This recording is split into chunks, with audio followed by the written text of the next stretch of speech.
sleepers.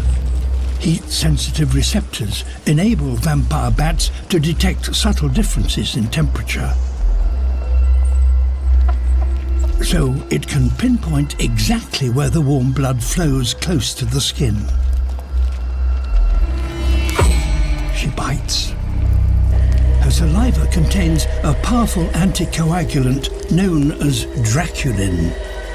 This helps her feed quickly and avoids her being noticed. But blood isn't in fact very nutritious, so the bats have to drink over half their own body weight in one sitting. As a result, flight becomes nearly impossible. But her kidneys are remarkable and quickly extract the water from her meal, so within minutes she vanishes into the darkness, leaving the cockerel none the wiser.